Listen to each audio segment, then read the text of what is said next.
November now, and weather still unfortunately has not been ideal. Haven't had much of a cold front for about a month. It's been pretty warm. Deer movement's been pretty stagnant. A lot of nighttime movement.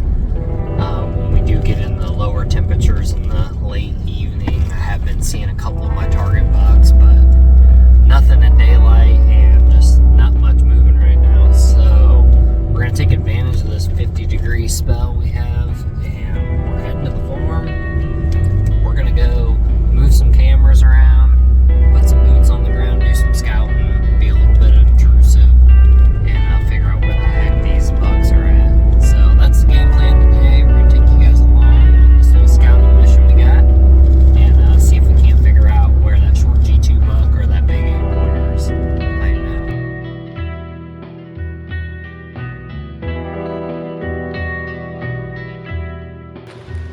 Alright guys, we're going to head down to this green food plot first.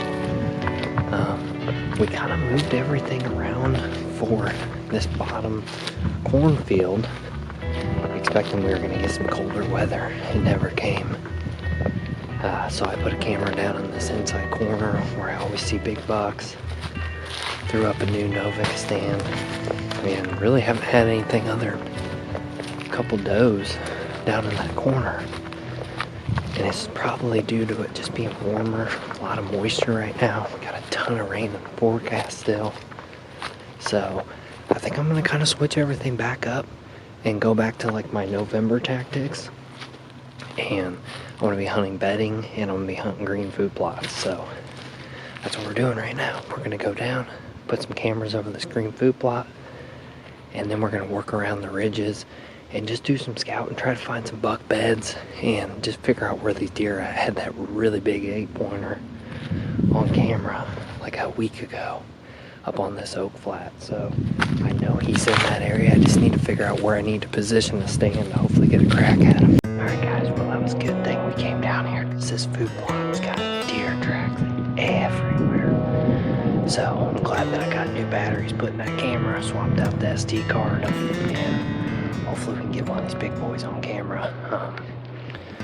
Unfortunately, they're probably coming through this area at night, but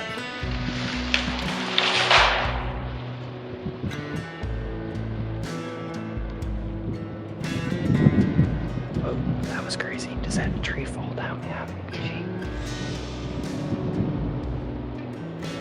That was wild. But like I was saying, most of the movement on camera anyway has been at night. That doesn't mean that they're not in here during daylight. We just need to figure out where the heck these suckers are. So next cold front, next west wind or north wind, I'm gonna get up on this ridge top here. I got a really good stand where I typically see big bucks this time of year hitting red oak. So we'll just keep on scouting. We're gonna go look for some signs, see what we can't find down here. Got another green food plot just ahead of me. So got a pretty good intersection right here. Dropping down into that creek, meets up right on this point. This would probably be a good location to set a camera. Back here, I can slip in from the creek, set a cam up high, and overlook this pinch here. Because it kind of looks like some of these bucks are skirting along this ridge right here. It's the only area that's actually thick. Everything else is just wide open, so I bet you they're using this edge in this corner here. Alright guys, here we go. This is what I was just talking about. Here's the very edge of this thing before it drops off this sheer cliff here. If you look just ahead of me, it's pretty fresh rub.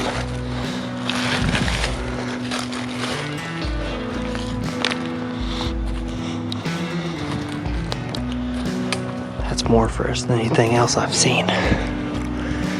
Any south wind is blowing right off this thing, so I can come up the creek, come up somewhere, up along this ridge here, south wind blowing off down into the water. So even if I have to hunt an evening, which I more than likely will, it won't matter if the thermals start pulling it down in that water.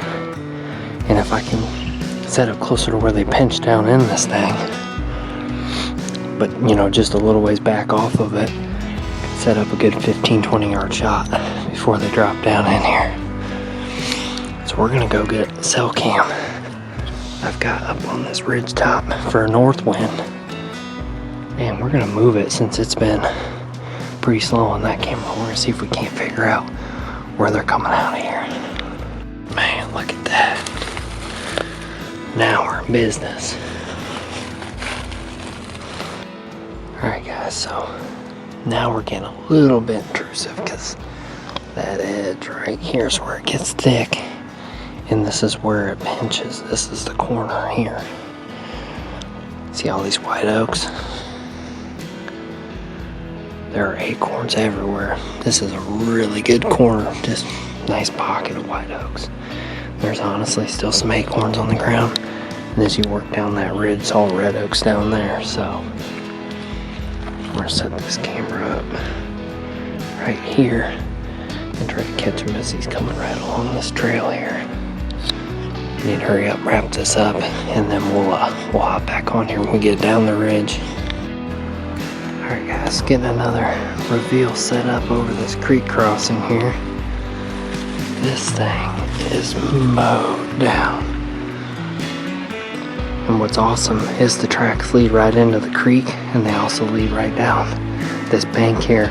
All that thick security cover over there where we were kind of expecting them big bucks to funnel off that ridge. It goes down and makes like a U, so I think they are bedding up on them ridge tops, coming along there, eating white oaks, coming back across here, then down here, crossing the creek, and then working their way up. That's why it's so important to scout, because you could set up, you know, anywhere on that side of the property. There's good food plots, there's good, you know, pretty decent cover, and see nothing because all your deer movement is over here.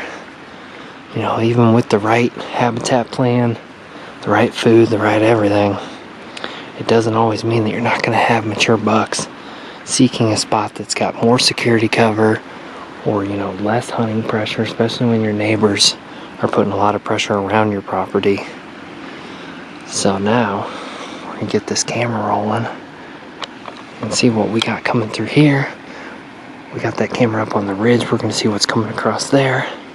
And then we got another camera down here overlooking the small green plot, and then put some fresh batteries in the big food plot on that far side. Should give us what we need. Alright guys, I think we're all wrapped up for the evening. That's exactly what I was looking for. When I'm scouting during late season, I'm trying to find these areas that are secluded, but close enough to food that it likely guarantees that they're going to be coming through there in the evening. That spot is going to be pretty easy actually to get to. I can access most of it through the creek using a south wind blowing it down the creek.